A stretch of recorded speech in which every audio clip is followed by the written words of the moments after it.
Welcome back to the show. I'm Julia Hartley Brewer. You're with TalkTV. Now, local councils are going to need to get local residents' approval for low traffic neighbourhoods, the LTNs we've heard so much about, and those 20-mile-per-hour zones that have cropped up everywhere, including main roads, or they face being stripped of powers to fine motorists. Of course, how they're making most of their money these days. This is under new government guidelines published yesterday. Well, joining me now to discuss this is Alan Miller.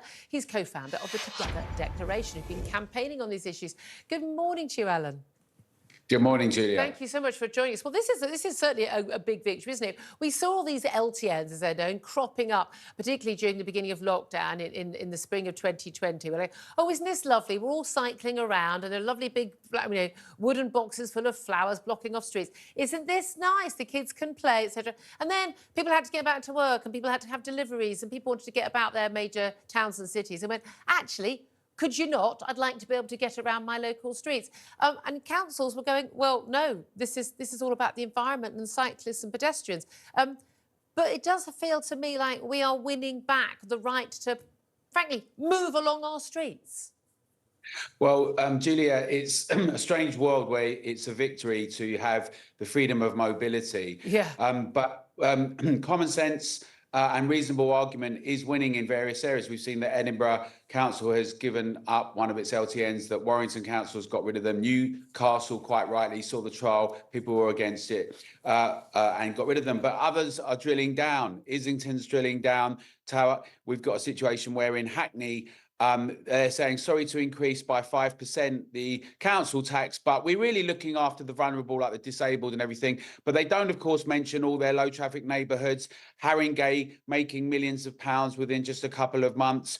We know that over £2 billion was spent by the government on this, but quite rightly, your viewers and many other viewers and supporters of Together lobbied Mark Harper, lobbied the Department of Transport, and they've listened.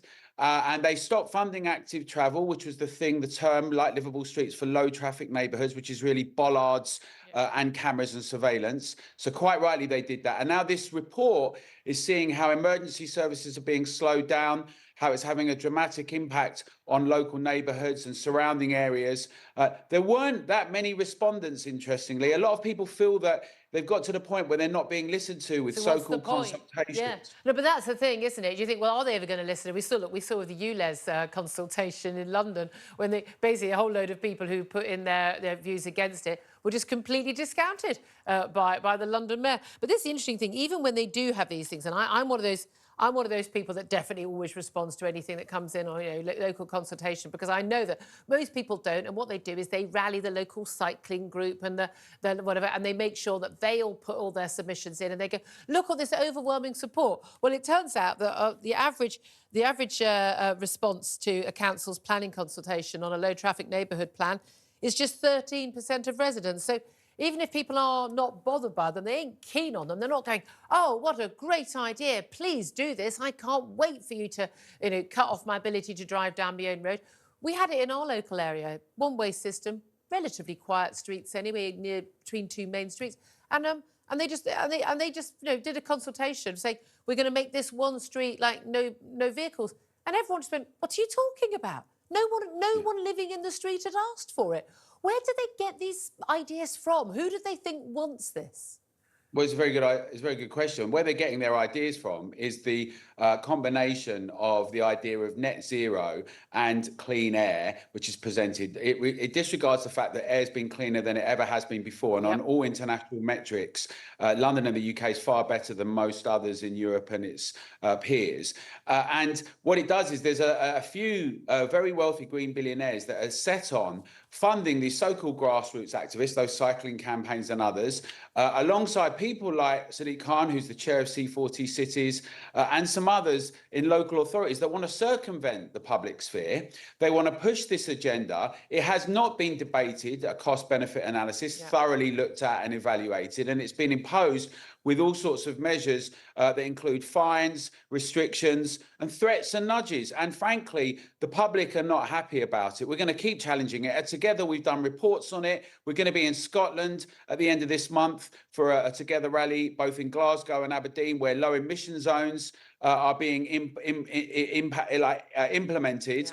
We've seen that in all of these areas with these schemes, even when they've been implemented, the net increase, there's been a decrease in cycling and walking, ironically, even though they spend more money on it. And there has been no improvement. In actual fact, in Glasgow, the actual pollution went up when these things were put in place.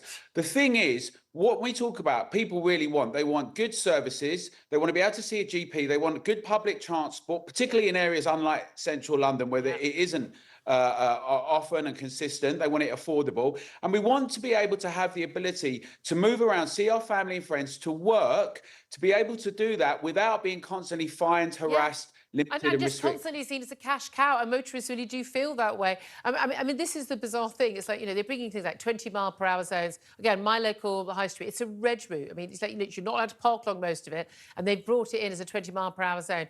I mean, was there an issue on this road beforehand? No issue. But it means that loads of people, because it's actually weirdly hard to drive along this sort of massive big road at 20 miles per hour because people are so used to driving at 30 that they're making a load of money. And this is the key thing, isn't it? Councils have been spending the money on the LTNs and putting the wooden planters and the signs up, all the speed bumps and that, which, by the way, all cost an absolute fortune, because I don't know who their procurement is done by, but it's clearly someone who works at the council's cousin who's making the money. And then they get all this money back by fining people who break the rules. The cars that drive down the road, which is you're not allowed to drive down between 2:45 and 4:37 on a Monday to a Friday and things like that because of schools. And people break the rules completely unwittingly. No idea, the signs are unclear, complicated, they see them too late, and then councils are making a fortune. So the cunning thing about the government doing this, saying, look, you're not going to be able to fine motorists if you haven't got support for these measures. And we all know what measures people would support. 20-mile-per-hour zones around primary schools in particular, but secondary schools as well. Fair enough. Some like residential areas, fair enough. But the rest of it, can we all just learn how to cross the road properly and teach our children to do the same? Put your phone down and pay attention. And let us go about our daily business. Be able to park outside the shops on the high street so we can spend our money there. Be able to park near our homes and things like that. But the trouble is, councils have spent too long seeing us as the enemy, seeing us as cash cows, haven't they?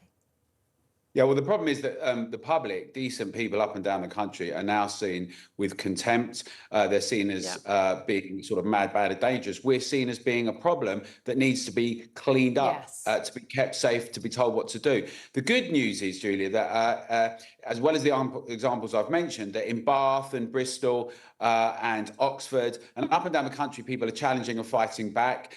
Some of them are standing in local elections, some of them are standing in nationals, independents.